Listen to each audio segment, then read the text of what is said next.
So hello, what's up mga idol? So this is Mark Anthony Roscas, this is Tech TV channel. Nga pala, nagpadala pala si Casey Acoustic ng Casey Donic. So ano ba tong Casey Donic na to? Yan, si Casey Donic po ay isang IEM, kung tawagin ay in-ear monitoring or yung earphone mula sa brand ng Casey Knowledge Zenith. Nilabas ito bilang isang budget-friendly audio gear na kilala sa paggamit ng kakaibang technology para sa presyo na to. So yan, try na natin yan, box. Pero bago yan, intro muna.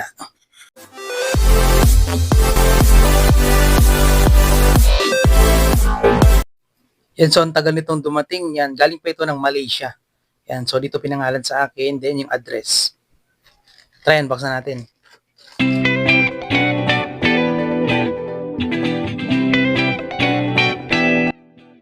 Uy, magandang klase oh.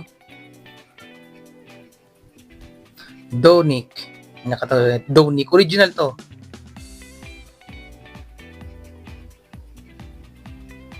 Yan, so tara, unboxan natin.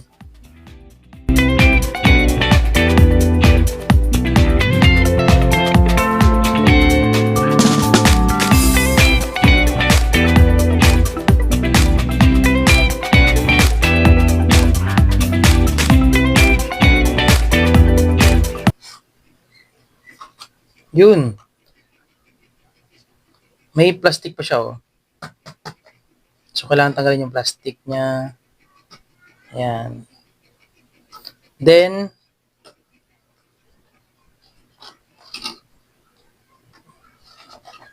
yun, dalawa. So mabigat siya. Tapos bakal. Hindi siya plastic, bakal siya oh. Tapos may nakalagay na Donic, Donic. Ito nakasulat.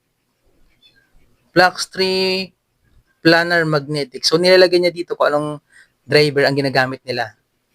So Flux 3 planar magnetic Donic.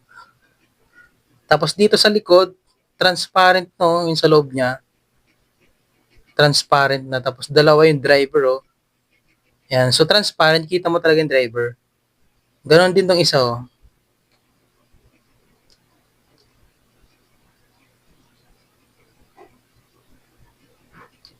So yan, lambot ng earbuds. Ng foam niya oh, malambot. Mabigat siya sa lahat yata ng ginamit kong earbuds. Ito na yung pinakamabigat. Tapos bakal. Kadalasan kasi plastic lang eh. Anong kadalas? Madalas talaga. So ito bakal. Original. Swerte. Then yung ano pa itong nasa loob? Wala na. Itong isa may box pa dito. O yung kanyang... Uy, ano to? Charger ba to? Di yata. Ay, may wire siya. Akala ko wireless. May wire pala. Yan, so ini-install pala yung wire. Ini-install pala yung wire dyan sa sa dalawang earbuds. Yan. So hindi siya wireless, kaya pala wala akong makitang lagayan ng earbuds kasi hindi siya wireless. Yan. You know? Mahaba din siya. So dito mo siya dinidugtong. Asan na ba yun? Yan. So set-aside mo natin mga kalat. Yan. So dudugtong natin siya.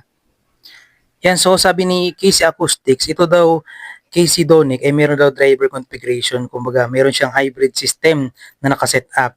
May dalawa siyang driver sa loob ng kanyang earbuds. Yung isa daw ay planar magnetic driver para naman to sa pagiging clarity ng marinig nyo na sound.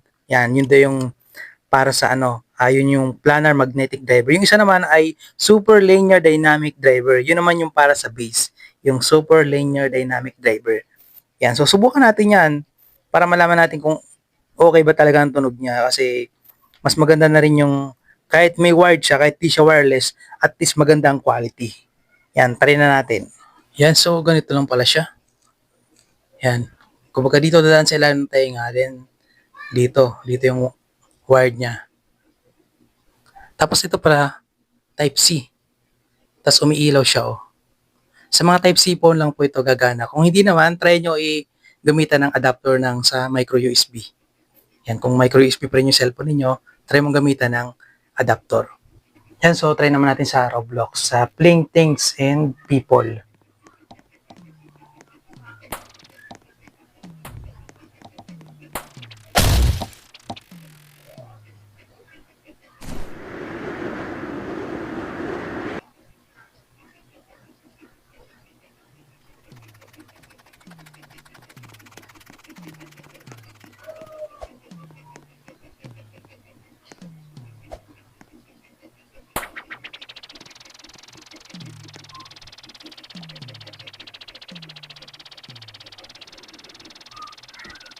Maganda ang tunog niya.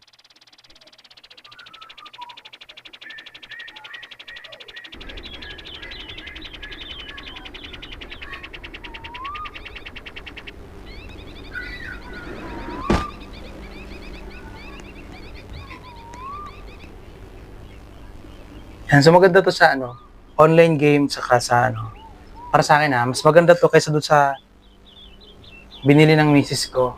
Hindi ko na sabihin ko anong brand nito. Pero original din to, pero mas maganda talaga to. May talaga, may ibubuga talaga. Sa lahat ng audio na earphone, mapa-wireless or may wired, ito yung pinaka maganda. Good for gaming to, gaming sa music. Yan sa YouTube. Try naman natin sa YouTube. Dito tayo sa No Copyright Music.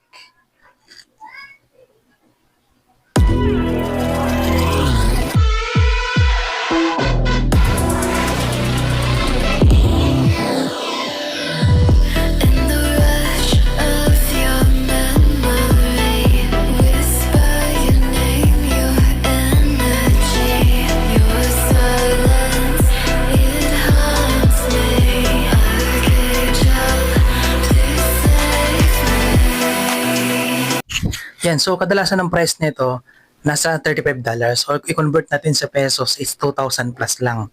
Yan, pero sa online, may nakita ko nito sa Lazada, Shopee, and TikTok, nasa 1,300 or 800. Yan, yun yung mga price nila. Yan, so kung gusto nyo yung mabili, ilagay ko lang dyan sa may screen. Tap nyo na lang yung screen dito sa may bandang kaliwa, may lalabas yan. Uli kayo sa description ng video.